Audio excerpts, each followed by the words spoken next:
6 fakta Letnan Jenderal TNI Nyoman Cantiasa yang ditunjuk menjabat Wakil Kepala Badan Intelijen Negara, perwira tinggi TNI penuh prestasi. Ancaman terorisme itu bukan hanya tindakan pidana atau kriminal, tapi sepertinya ke depan ini akan menjadi ancaman kedaulatan, ancaman pertahanan dan keamanan.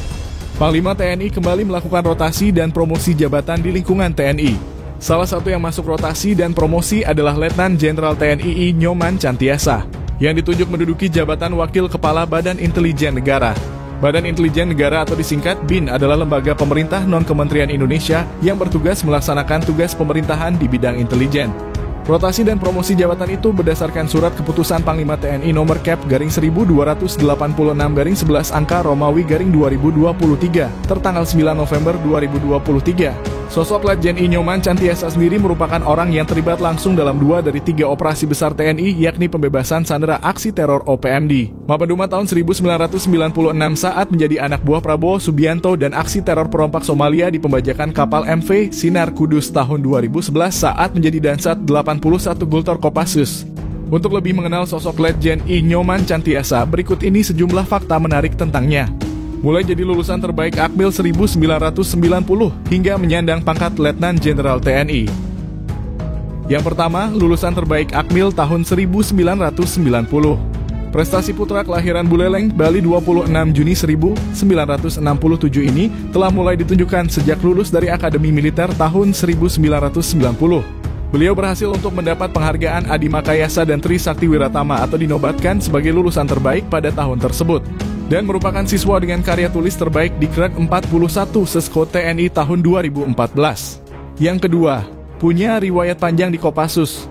Setelah lulus dari Akmil pada 1990, pria asal Buleleng, Bali yang berpengalaman di bidang infanteri ini langsung ditempatkan di Kopassus. Bahkan sejak pangkat Letnan 2 hingga Letnan Kolonel dihabiskannya di pasukan khusus Angkatan Darat. Nyoman Cantiasa baru berpindah jabatan dari Kopassus pada tahun 2014 ketika masih menyandang pangkat kolonel, sebelum akhirnya kembali ke Satuan Baret Merah untuk menjabat Danjen Kopassus pada tahun 2019 ketika berpangkat Mayor Jenderal.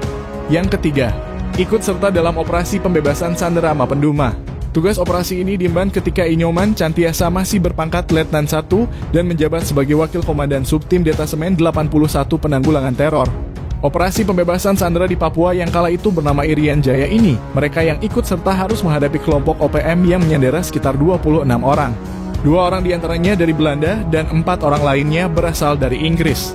Sisanya merupakan warga negara Indonesia yang berprofesi sebagai dosen, pendeta, dan petugas kehutanan. Operasi tersebut akhirnya berakhir pada 9 Mei 1996.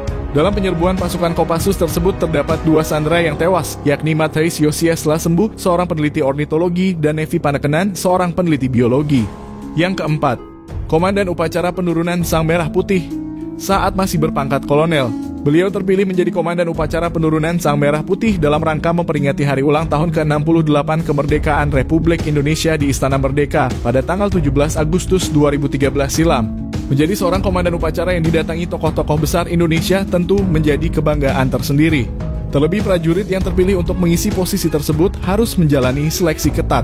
Yang kelima, memimpin kontingen Indonesia dalam ASEAN Armies Rifle Meet pada tahun 2006 silam. Letnan Jenderal TNI Nyoman Cantiasa sempat ditunjuk untuk memimpin kontingen Indonesia dalam ASEAN Armies Rifle Meet di Vietnam. Dalam ajang tersebut Indonesia sukses mempertahankan gelar juara umum dengan torehan 24 medali emas, 10 perak 9 perunggu, dan 15 trofi. Yang keenam, mendapat pangkat Jenderal Bintang 3 pada tahun 2022. Letnan Jenderal TNI Nyoman Cantiasa menyandang pangkat Jenderal Bintang 3 setelah mendapat kenaikan pangkat dari Panglima Kodam 18 Kaswari menjadi Panglima Komando Gabungan Wilayah Pertahanan 3 di tahun 2022.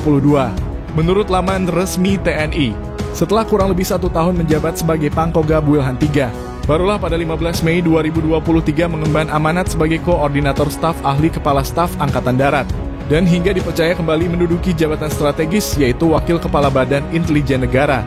Itulah fakta-fakta menarik tentang perjalanan karir Letnan Jenderal TNI Nyoman Cantiasa versi NDK Channel yang dikutip dari berbagai sumber.